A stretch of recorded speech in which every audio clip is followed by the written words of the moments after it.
Now, the East Africa Legislative Assembly, EALA, has opened today and Senate Speaker Ekwe Ethuro officiated the event. Now, harmonization and approximation of laws in line with the EAC bloc has been a key point of concern for EAC legislators. We're now joined by NTV's Kennedy Muriithi to give us the latest. Kennedy, what is going on as we speak?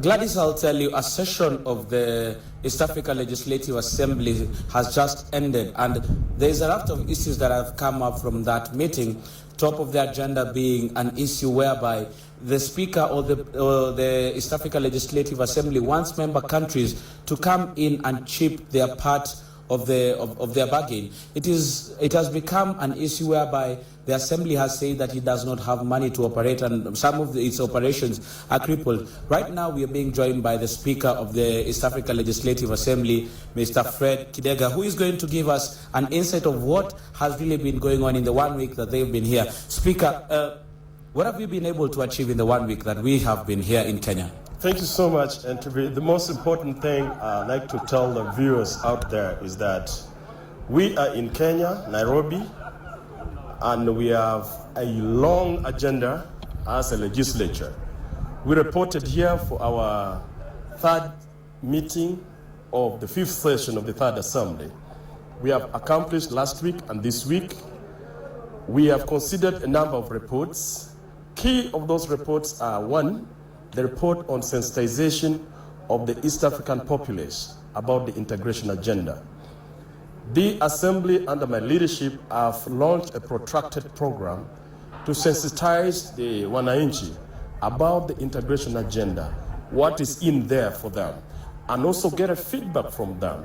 How do they look at the integration? What do they want to be incorporated? So that report was considered by the Assembly and passed. And key in that report is that the sensitization is not yet effective enough. We need to do more. That was key theme in the report. Secondly, we considered the report from the Audit and Risk Committees that deliberately looks at the expenditures and management of the resources of the community, and gives recommendation on how best the resources should be employed in the integration process.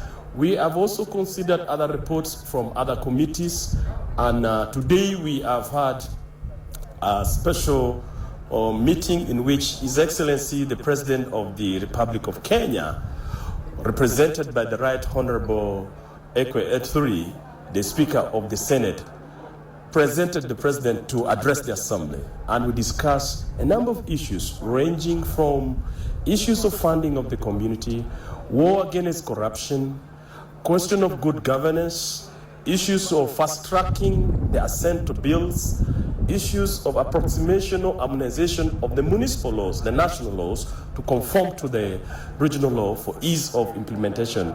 And the discussion goes on. We are still in here in Nairobi. I'll come back to you, and on that issue of funding.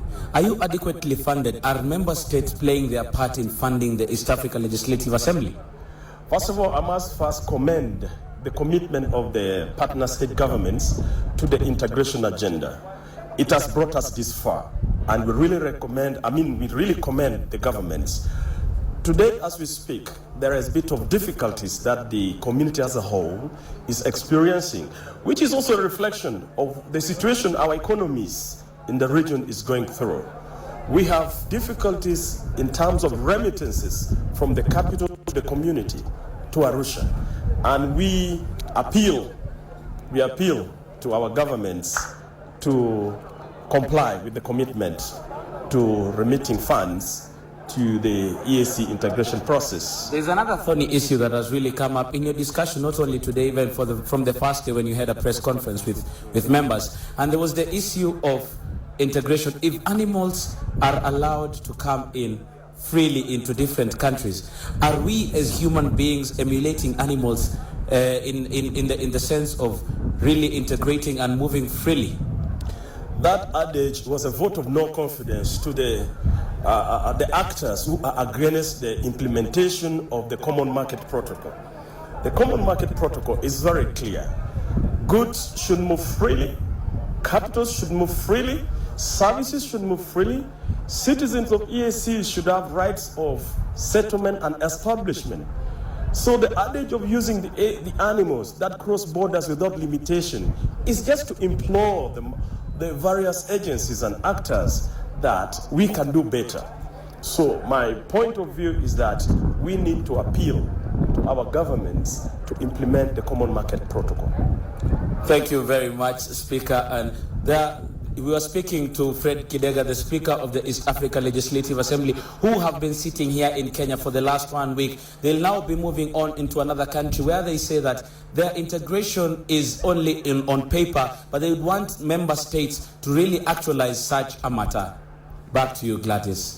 Thank you, Kennedy. Muriithi speaking to us from Parliament. Clearly pertinent issues coming up from that 5th session of the 3rd EALA Assembly.